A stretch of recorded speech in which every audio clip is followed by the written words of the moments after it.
కణితులనేవి మన ఒంట్లో ఎక్కడైనా పుట్టుకొచ్చే అవకాశం ఉంటుంది. ఒక్కోసారి మన శరీరానికి ఇరుసులాంటి వెన్నెముకలో కూడా కణితులు పురుడు పోసుకుంటూ ఉంటాయి. ఈ కణితులనేవి హానికరం కానివి ఉండొచ్చు, లేదా క్యాన్సర్ కణితులు కూడా కావచ్చు. వెన్నులో కణితులు పెరుగుతున్నప్పుడు తీవ్రమైన నడు నొప్పితో పాటు వెన్నెముకలోని నరాలపై కూడా బాగా ఒత్తిడి పడుతూ ఉంటుంది. వీటి మూలంగా కాళ్ళు, చేతుల్లో స్పర్శ జ్ఞానం తగ్గటం వంటి లేనిపోని అనార్థాలు కూడా తలెత్తే ప్రమాదం ఉంటుంది. వెన్నులో పుట్టుకొచ్చే కణితుల గురించి ఇప్పుడు తెలుసుకుందాం. స్పైన్లో ట్యూమర్స్ కానీ, క్యాన్సర్స్ కానీ, సిస్టులు కానీ రావడం చాలా కామన్ అండి. స్పైనల్ ట్యూమర్స్ సిమ్టమ్స్ చాలా చాలా డిఫరెంట్గా ఉంటాయి. అంటే మనం పేషెంట్ వచ్చి మన దగ్గరికి చాలా బాగా నడుము నొప్పి కానీ, మెడ నొప్పి కానీ, ఛాతీలో నొప్పి కానీ చెప్తారు. యూజువల్గా ఈ పెయిన్స్ ఎలా ఉంటాయంటే వర్టిబ్రల్ బాడీ ఇన్వాల్వ్ అవుతుంది కాబట్టి, సార్ నేను కదిలినప్పుడు నొప్పి వస్తుంది, లేదంటే కూర్చుని లేసేటప్పుడు పెయిన్ వస్తుంది, రాత్రిపూట బాగా పెయిన్ ఎక్కువ ఉంటుంది. అండ్ ఈ పెయిన్తో పాటు ఒక్కోసారి న్యూరలాజికల్ సిమ్టమ్స్ కూడా ఉంటాయి.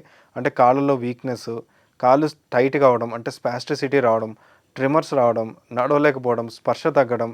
అండ్ స్పర్శ కూడా క్లియర్గా ఒక లెవెల్ నుంచి, అంటే నాకు ఛాతీ నుంచి సరిగ్గా తెలియట్లేదు, లేదంటే కుడి కాల్లో తెలియట్లేదు, లేదంటే చేతుల్లో కూడా సరిగ్గా తెలియట్లేదు, ఇలా క్లియర్గా చెప్తారండి.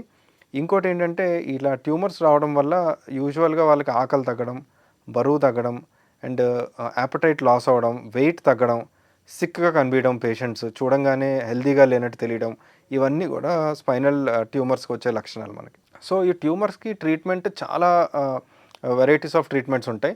ఇనీషియల్గా మనం వస్తే ఇది ప్రైమరీ బోన్ ట్యూమర్ అని మనం నిర్ధారిస్తే, అంటే ప్రైమరీగా వర్టిబ్రల్ బాడీలోనే వచ్చింది, ఇంకా పక్కన ఎక్కడికి పాకలేదు అని మనం అనుకుంటే, దాన్ని అప్పుడు మనం లోకల్ ఎనస్థీషియా కానీ, లేకపోతే మినీ ఓపెన్గా కానీ చిన్న బయాప్సీ తీస్తాం.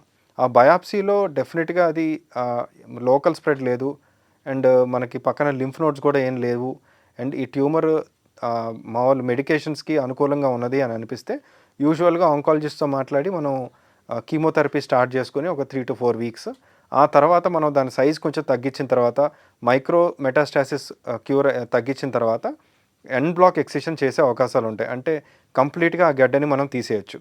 ఈ ట్యూమర్ ఎక్సైజ్ చేసిన తర్వాత ఆ లోకల్గా ఉన్న మిగిలిన మార్జిన్స్ నుంచి కూడా మనం బయాప్సీస్ తీసుకుని వాటి రిపోర్ట్స్ కూడా చెక్ చేయాల్సి ఉంటుంది. వాటిల్లో ఇంకేమన్నా ట్యూమర్ కణాలు ఉంటే చాలా వాటికి మనం రేడియేషన్ కూడా ఇవ్వాల్సి వస్తుంది లోకల్గా, లేదంటే మళ్ళీ కీమోథెరపీ సైకిల్స్ ఇవ్వాల్సి